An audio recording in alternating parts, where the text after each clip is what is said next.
افغانستان میں طالبان کی حکومت قائم ہونے کے بعد وہاں سے فرار ہونے والے داعش کے دہشت گردوں نے پاکستان کے قبائلی اضلاع میں افغان اور مقامی طالبان کی ٹارگٹ کلنگ شروع کر دی ہے، جس سے علاقے کا امن متاثر ہو رہا ہے اور لوگ خوف میں مبتلا ہو چکے ہیں۔ قبائلی اضلاع کے لوگوں میں یہ خوف پایا جاتا ہے کہ اگر داعش کو بروقت نہ روکا گیا تو ٹارگٹ کلنگ میں نہ صرف طالبان نشانہ بن سکتے ہیں بلکہ مقامی شہری بھی اس کی زد میں آئیں گے اور یہ علاقہ ایک بار پھر جنگجوؤں کی آماد گاہ اور میدان جنگ بن جائے گا۔ دفاعی تجزیہ کاروں کا کہنا ہے کہ پاکستان کے قبائلی اضلاع میں تحریک طالبان پاکستان کے دہشت گردوں کے علاوہ داعش کی موجودگی بھی ایک حقیقت ہے۔ ان کا خیال ہے کہ طالبان کی سب سے خطرناک دشمن بھی داعش ہے اور اسے جب بھی موقع ملے گا وہ طالبان کو نشانہ بنائے گی۔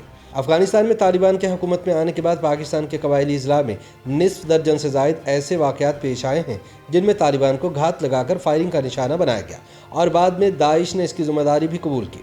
تجزیہ کاروں کا ماننا ہے کہ اگر افغانستان میں حالات خراب ہوں تو قبائلی اضلاع براہ راست متاثر ہوتے ہیں، کیونکہ سرحد کے آر پار قبائلیوں کا آپس میں نہ صرف کاروباری لین دین ہے بلکہ ایک دوسرے سے رشتہ داری بھی ہے۔ جنوبی وزیرستان کے صدر مقام وانا میں پچھلے کچھ عرصے میں 3 ایسے واقعات پیش آئے ہیں جن میں ایک افغان طالب اور مقامی شخص نور زمان کو، جن کا تعلق حقانی گروپ سے بتایا جاتا تھا، نامعلوم افراد نے فائرنگ کر کے قتل کر دیا۔ بعد میں تینوں واقعات کی ذمہ داری داعش خراسان نے قبول کی تھی۔ اس کے علاوہ گزشتہ دنوں قبائلی ضلع خیبر میں انسداد دہشت گردی فورس نے کارروائی کرتے ہوئے 4 دہشت گردوں کو گرفتار کیا جن کا تعلق داعش سے بتایا جاتا ہے۔ اس واقعے سے ایک روز قبل وانا بازار میں طالبان کمانڈر ملنگ کے دفتر کے باہر نصب کیے گئے ایک بم کو پولیس نے ناکارہ بنایا تھا۔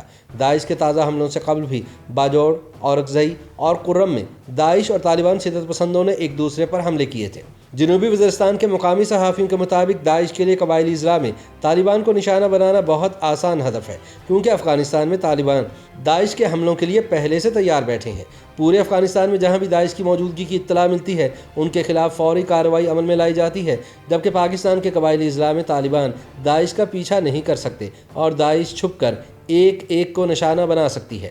جنوبی وزیرستان کے رہائشی حالیہ واقعات کے بعد وانا میں خوف کی وجہ سے روزانہ ایک دوسرے سے حالات کے بارے میں پوچھتے ہیں، کیونکہ شدت پسندی کے خلاف جنگ کی ابتدا وانا سے ہی ہوئی تھی اور گزشتہ 2 دہائیوں سے لاکھوں لوگ نہ صرف اپنے گھروں سے باہر رہے بلکہ ان کے کاروبار بھی تباہ ہو چکے ہیں۔ مقامی شہریوں کا کہنا ہے کہ بہت کم عرصہ ہوا ہے کہ لوگ اپنے گھروں کو واپس لوٹے ہیں اور اپنا کاروبار دوبارہ بحال کیا ہے۔ انہیں خدشہ ہے کہ کہیں ایسا نہ ہو کہ لوگ خوف کی وجہ سے دوبارہ اپنے علاقے چھوڑنے پر مجبور ہو جائیں۔ لوگ داعش کے نام سے ڈرتے ہیں۔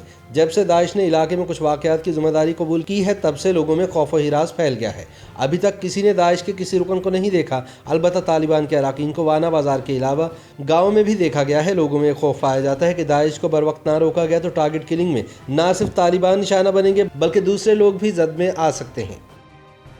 YouTube پر گوگلی نیوز دیکھنے کے لیے youtube.com کی سرچ بار میں googly news T V type کریں۔ گوگلی نیوز کے پیج پر سرخ رنگ کے سبسکرپشن والے بٹن پر کلک کرنا نہ بھولیے۔ YouTube پیج پر اپلوڈ ہونے والی ویڈیوز سے باخبر رہنے کے لیے بیل آئیکن پر کلک کیجیے۔ آپ کو ہر نئی ویڈیو کے بارے میں نوٹیفیکیشن موصول ہو جائے گا۔